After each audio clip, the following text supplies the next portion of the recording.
Mark? You can make it over extended, there you go.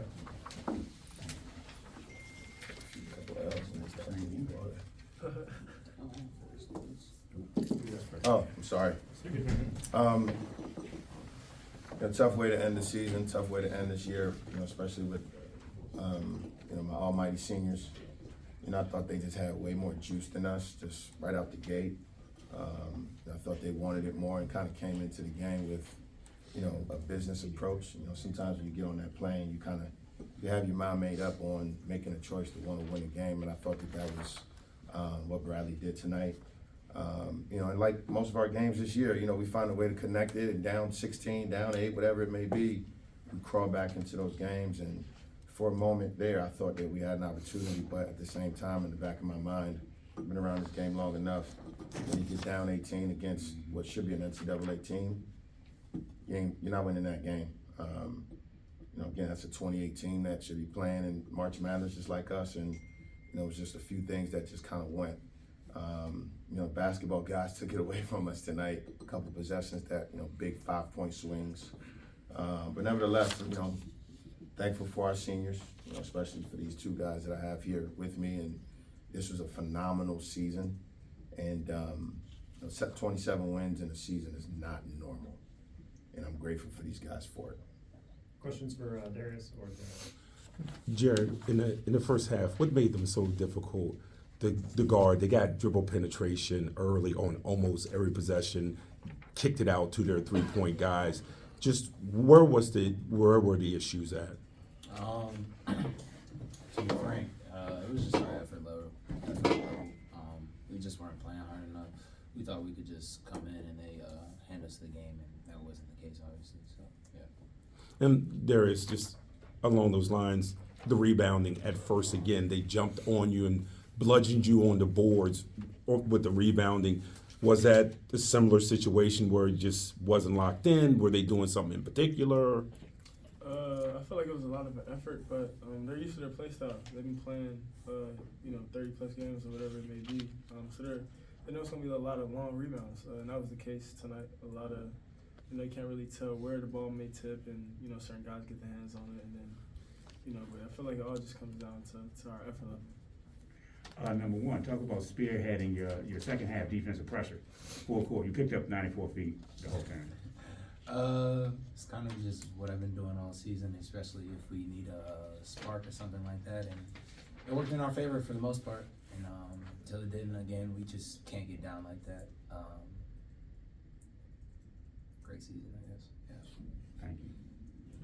For either Darius or Jared or for both of you, over the last 2 years, can you give me a favorite moment as a Mason player now that you can kind of start to look back on your time here in Fairfax? I got one. You got one? I got several, but I'm taking one. Tony Skinn kicking the ball like it's kickball. Out the park. Yeah, if somebody messes up. I know last year, he was big on me when I didn't shoot the ball when I'm open. I would take like a pull-up or I would pass it. He would stop practice sometimes, make us run or kick the ball. Like all the way to the top of EVA.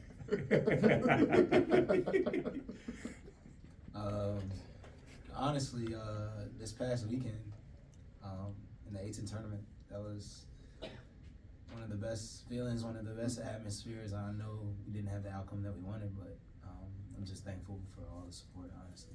That's why he's our captain. He's a better storyteller.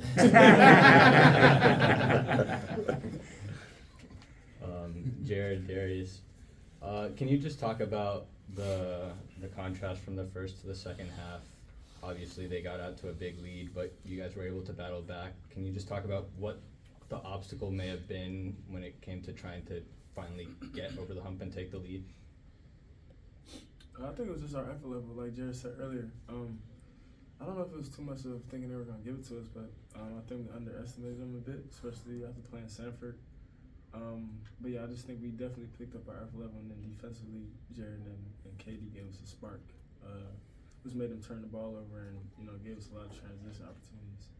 And when you look back on this season, obviously you guys have a lot of great memories, but when you look at this school, when you look at GMU, and the fact that it's in a better place now. How do you guys feel about the university and how it can continue to grow and just the program in general?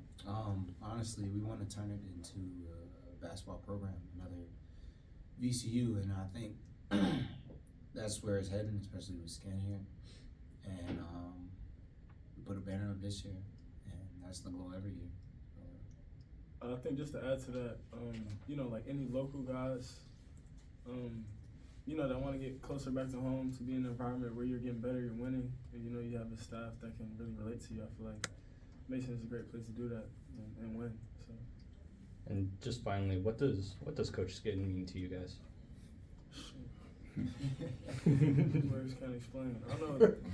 At Virginia Tech, leaving the season for me, I was thinking a million things. Like I definitely didn't want to end up, like a player that doesn't really figure it out, that had talent. And he gave me another chance, and I'm forever grateful for that because whatever happens from now on he's responsible for it in a good way.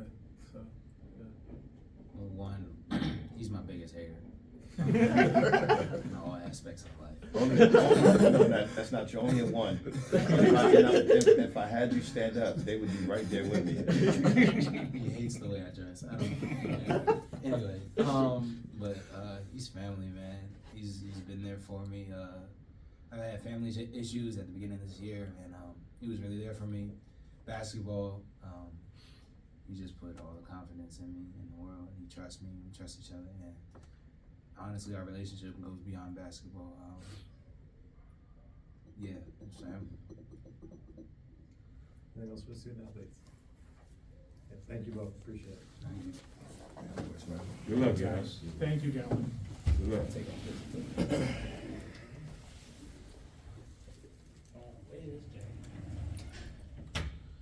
Coach, when do you kind of start to process all that was accomplished this year and turn the feeling from how you obviously feel right now to just an appreciation for what this team and what your staff has done for the university and the program? I'm gonna try to answer that as honest as possible. I think the older I've gotten, the more I've just learned to just appreciate, the present, especially with kids and, watching your kids grow up. And sometimes you're gone for a couple of days and a couple of weeks or whatever it may be, and you see all these little things that happens with your kids, and you try to cherish the moment. I would say prior to that, I was kind of the guy that just was always thinking about the future, always thinking about what's next, and that's part of what's made me successful because I try to set goals, I try to plan ahead of time. Short goals turns into long-term goals, and I think that with this team that I just finished coaching, the history that we made, the ups and downs, all those different things, I've got to be able to reflect back and think about what made it work, because I think there's some sort of secret sauce in there that I'm going to be able to apply for the rest of my coaching career. But then at the same time, I'm psycho enough to, I'm already in full mode. I'm putting my team together for next year because I do graduate and lose a bunch of guys that they did everything for the most part that we asked. And, like you said, I've been in those atmospheres before, and this past weekend was phenomenal. And, when you experience that, you do everything possible to make sure that you put yourself back in the position to be in that same situation, in that same type of game. I think our fans deserve it. I think our support system here in the community deserves it. And George Mason is a basketball school. And I think we showed that, and I think this team has shown that. And, I branded them Team 59 for a reason. And so they've laid that foundation, especially the 2-year guys that were here from day one, Darius, Woody, Jalen, and obviously Jarrett, and Austin Ball as well.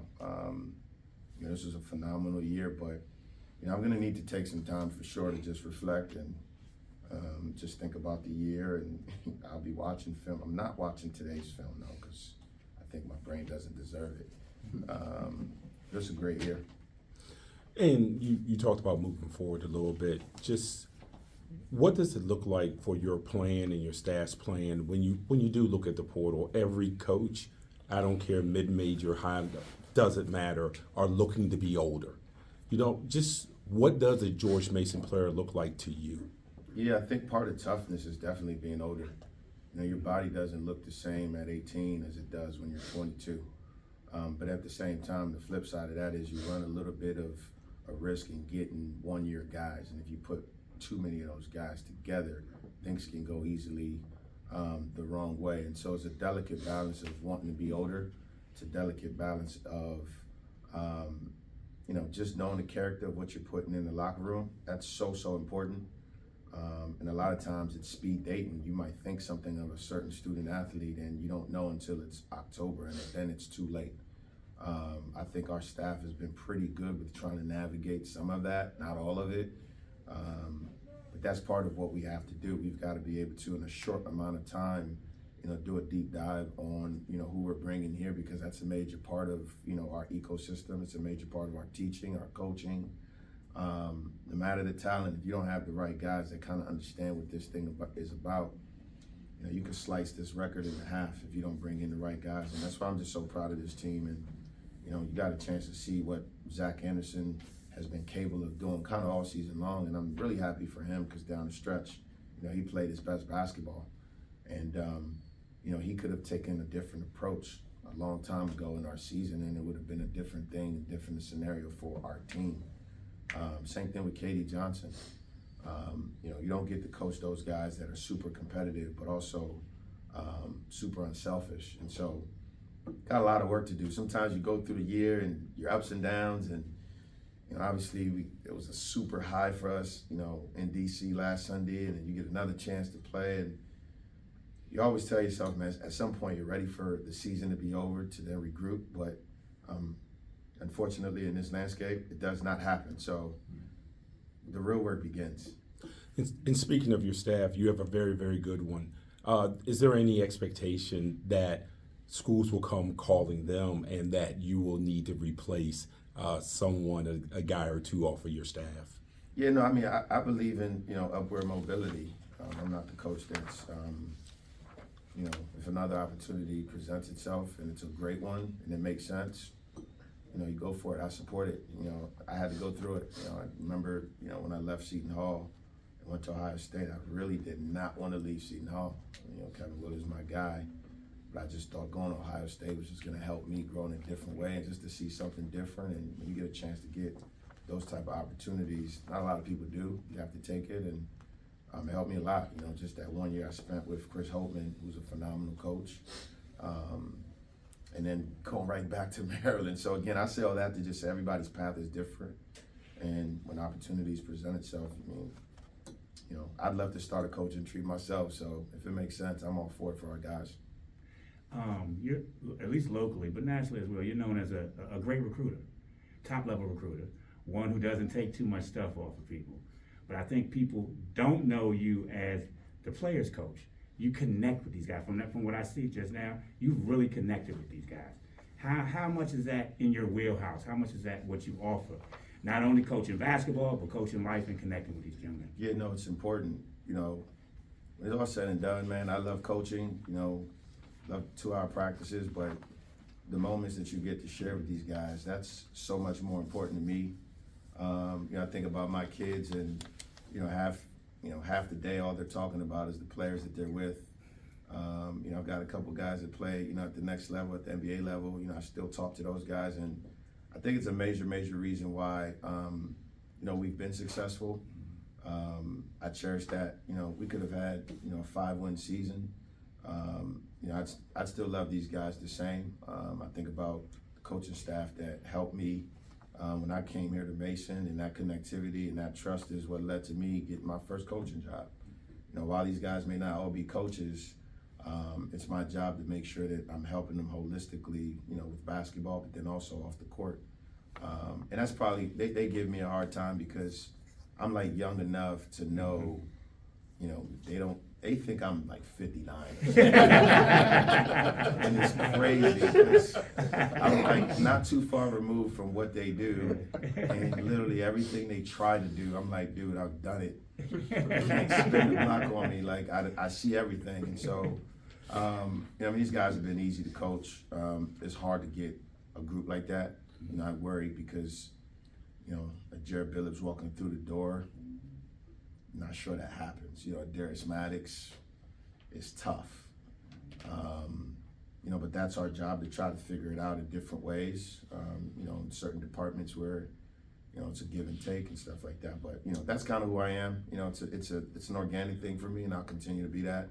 And when I can't be that, I'll stop coaching. Thank you. Coach, 6 assists for Braden O'Connor today. You know, talk about his development. You've talked about all year about him learning how to be a point guard. You know, just talk about his development throughout the year and how important it is to keeping him around for next year's group.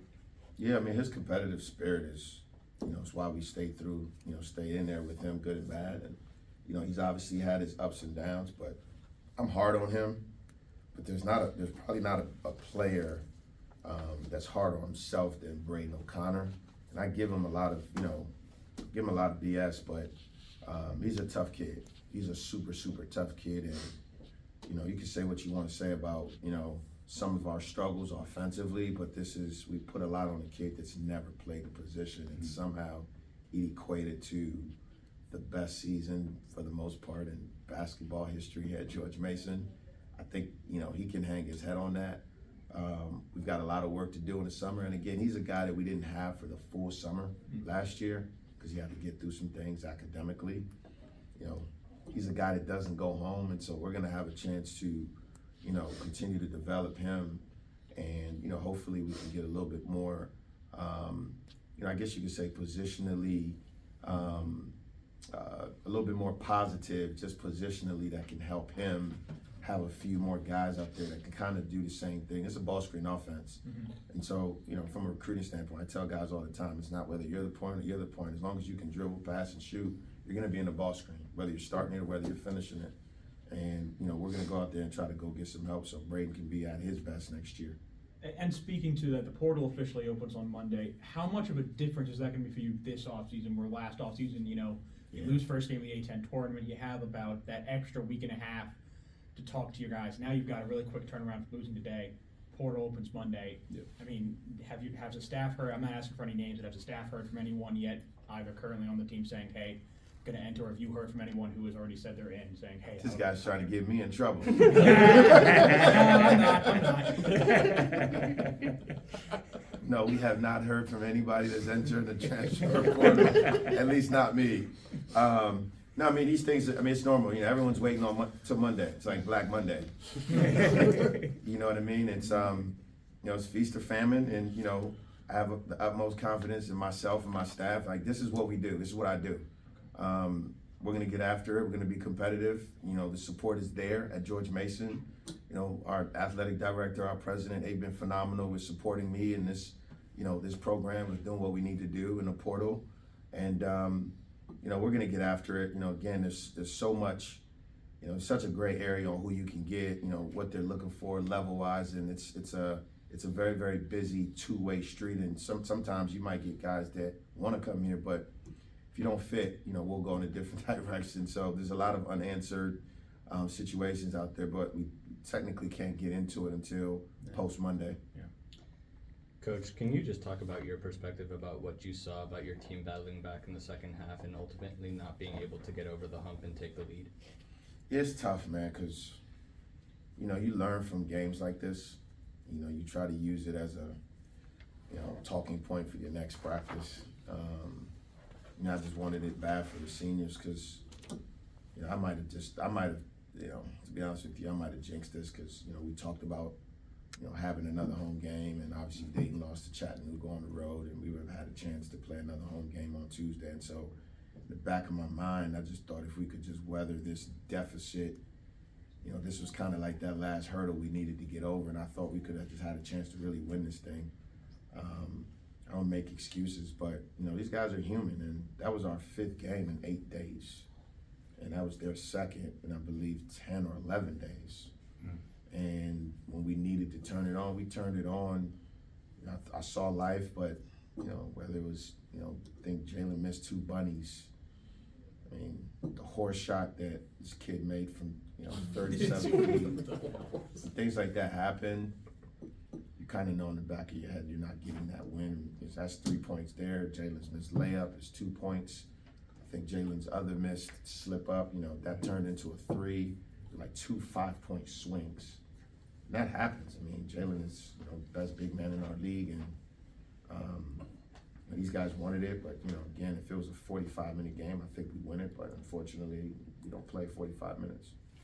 And how do you take, this was obviously a very good season, but how do you take the highs and lows, the lessons that you've learned? You'll take some time to process, but usually, how do you take those lessons, and how do you learn from them personally and as a coach?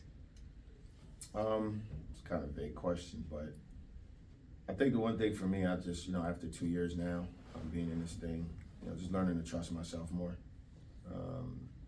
There's a lot of different decisions that could have gone in different ways, and you know what we do as coaches, man. It's a lot of it is X and O's, but more of it is just management, especially in this era.